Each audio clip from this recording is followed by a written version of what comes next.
5월에 디즈니 플러스가 국내 영업을 시작합니다. 웨이브를 포함한 국내 업체와 넷플릭스가 지배하고 있는 우리나라의 온라인 동영상 서비스 시장에 큰 변화가 있을 걸로 그렇게 생각이 되는데요. 이 와중에 국내 업체들이 과연 경쟁력을 유지할 수 있을지, 그리고 관련 콘텐츠 제공업체들은 어떤 영향을 받을지 알아보는 시간을 갖도록 하겠습니다. 김현용 현대차증권 연구원 나오셨습니다. 안녕하십니까? 네, 안녕하십니까? 예. 우선 디즈니 플러스를 본격적으로 우리가 얘기하기 전에 네. 온라인 동영상 서비스 네. OTT 네네. 이 업체들에 대해서 좀 여쭤보도록 하겠습니다. 네. 최근에 실적 전부 다 나오고 했을 것 같은데. 네, 맞습니다. 주가하고 실적이 어떻게 움직였습니까? 일단은 이제 국내는 아직 이제 OTT 플랫폼 사업자는 상장되어 있는 기업이 없고요. 예. 그러니까 웨이브나 이제 왓챠플레이 같은 기업들이 IPO를 이제 준비하는 단계에 예. 들어가 있고, 주로 이제 OTT 관련주라고 한다면은 이제 드라마 제작사들 또는 원천 IP를 갖고 있는 웹툰 IP 기업들이 해당이 됩니다. 예. 근데 지금 이제 연초부터 YTD로 주가 흐름을 보시면 굉장히 많이 올랐어요. 예. 이런 기대감들을 반영하면서 한 40~50%씩 상승을 했다가 최근에는 이제 어떤 고점에서의 차익 실현 그리고 지수 조정 이런 것들이 겹치면서 한 1~20% 하향 조정, 주가 조정을 받은 상황이고요. 지금 스튜디오 드래곤과 제이 콘텐츠리 같은 경우 이제 실적 발표를 했는데 예. 1분기 이제 영업이익 성장률이 한 50%씩 이렇게 나와주면서 굉장히 이제 어떻게 보면 실적은 달려가고 있다. 예. 이렇게 말씀을 드릴 수가 있겠습니다. 예, 50%. 네. 이게 과거 같으면 굉장히 높은 수치인데 네. 1분기에 전체적으로 너무 그 실적 증가율이 높아가지고 맞습니다. 예, 예. 그다지 눈에 띄지는 않네요. 아, 네네. 예. 디즈니 플러스에 대해서 한번 좀 여쭤보도록 하겠습니다. 5월달에 국내 시장에 들어오는데 네. 디즈니 플러스에 대해서 우리가 관심을 가지고 봐야 될 포인트, 네. 그다음에 내용을 좀 알려주셨으면 싶습니다. 네, 일단은 이제 디즈니 플러스가 이제 빠르면은 이제 상반기 안에 이제 론칭이 될 것 같고요. 예. 이게 워낙 기밀 사항이다 보니 뭐 이러다 갑자기 다음 주에 론칭이 될 수도 있지만 예. 일단은 이제 한 5~6월 정도에는 론칭이 될 것으로 업계에서 일단은 보고 있는 상황이고요. 아시겠지만 이제 넷플릭스 같은 경우에는 원천 IP가 없었던 상태에서 많은 드라마 제작사들과 작가군들을 가져오면서 넷플릭스 컨텐츠라는 색깔을 사실 제로에서 만들어낸 케이스고요. 그렇죠. 디즈니 플러스 같은 경우에는 여러분들이 잘 아시는 바로 그 디즈니입니다. 그래서 전 세계 영화 시장, 박스오피스 시장에 단일 사업자가 30%나 되는 점유율을 가지고 있을 정도로 예. 웬만한 이제 어떤 메가 IP들이 다 디즈니사의 소유입니다.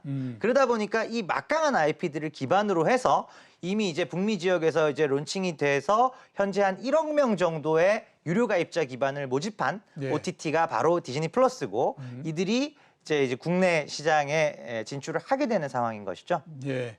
디즈니 플러스 제가 알기로는 과거에는 넷플릭스에 있다가 네, 네네. 독립을 했다라고 제가 알고 있는데. 그러니까 맞습니까? 일단 이게 디즈니의 컨텐츠들이 예. 넷플릭스도 초창기에는 디즈니 컨텐츠들을 사와서 틀었습니다. 예. 디즈니 입장에서도 자체 OTT가 없다 보니 그렇죠. 예. 예, 어떤 소구할 수 있는 플랫폼이 있다면 거기에 비싼 값을 받고 파는 컨텐츠 제작사로서의 전략을 취하고 있다가 예. 글로벌 OTT 시장이 100조 단위를 이미 넘어섰거든요. 예. 너무 커지다 보니까 이대로 뒀다가는 넷플릭스가 독식하겠다. 우리도 우리만의 OTT를 만들어야겠다.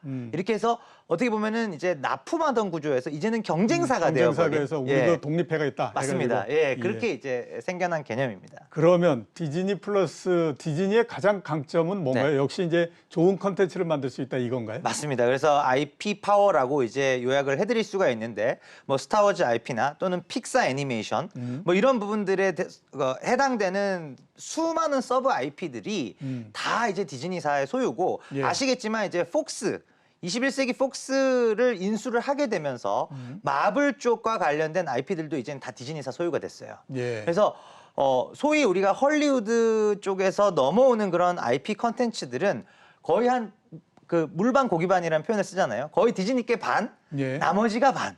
이 정도로 디즈니사의 IP가 상당히 뭐 수치적으로도 그렇지만 우리가 체감하기로도 전 세계 곳곳에 이제 깊이 뿌리박고 있습니다. 예.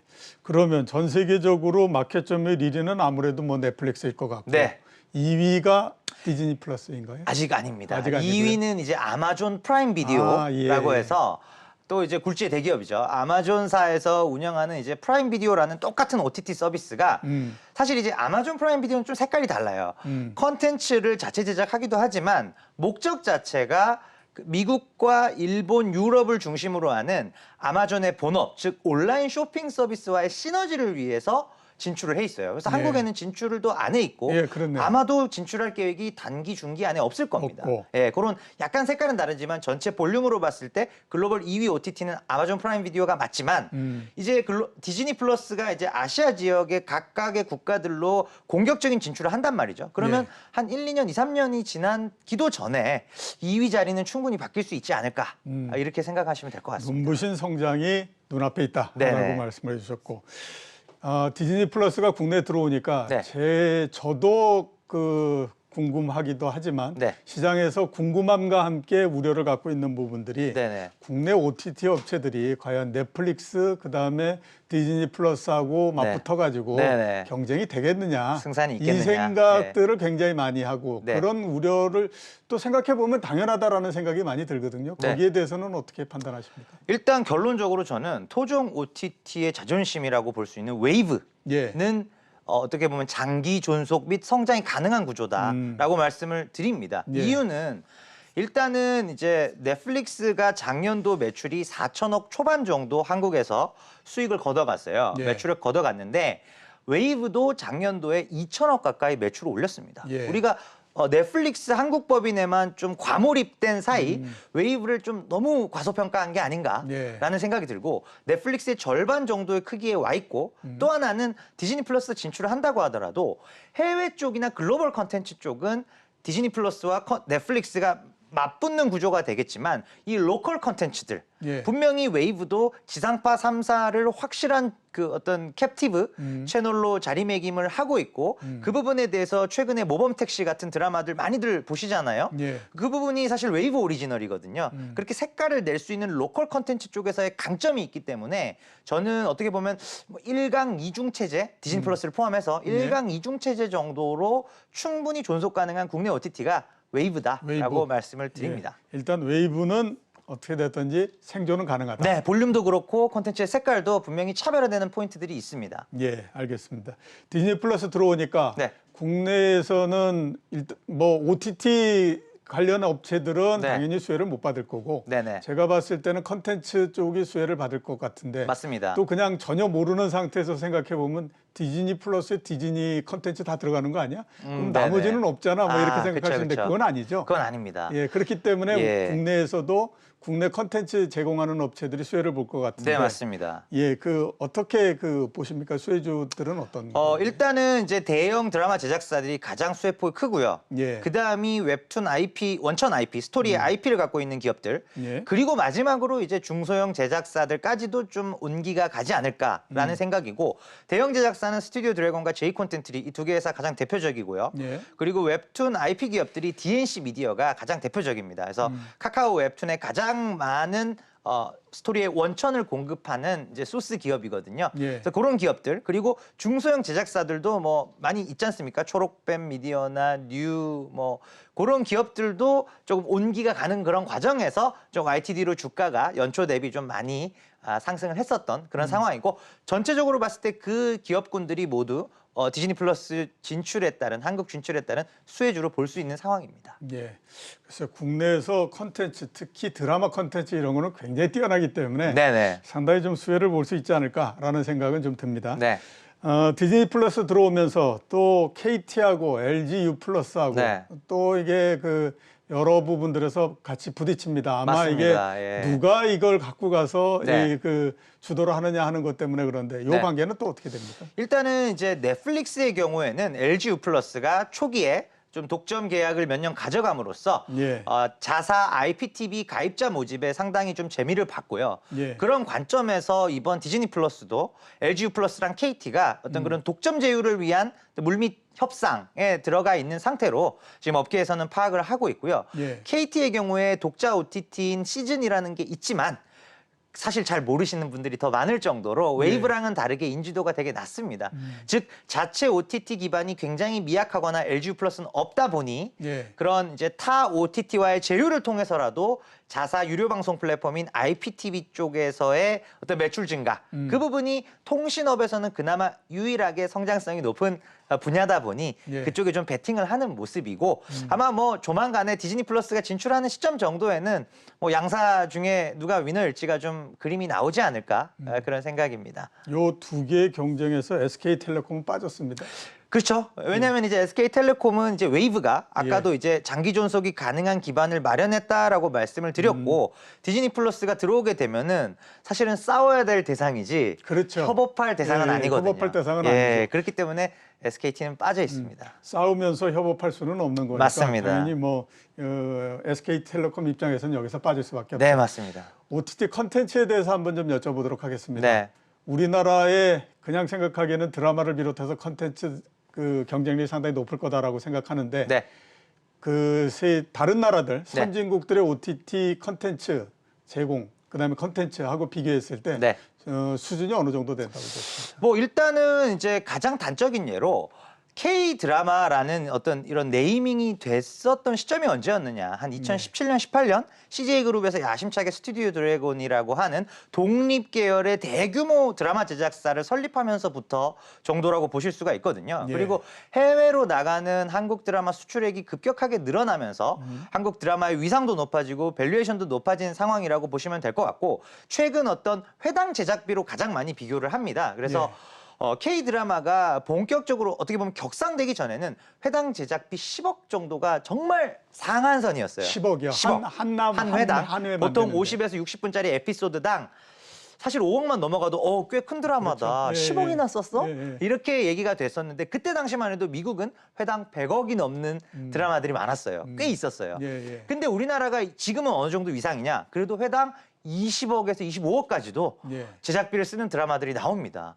그 모든 자금들이 순수하게 국내 자본으로 조달되는 상황은 아니거든요. 예. 그만큼 위상이 한 뭐 2배에서 2배, 3배 정도로 제작 규모가 커질 만큼 한국 드라마 위상이 좀 많이 강화된 부분이 불과 최근 한 3년 동안 굉장히 빠르게 진전이 된 상황입니다. 예.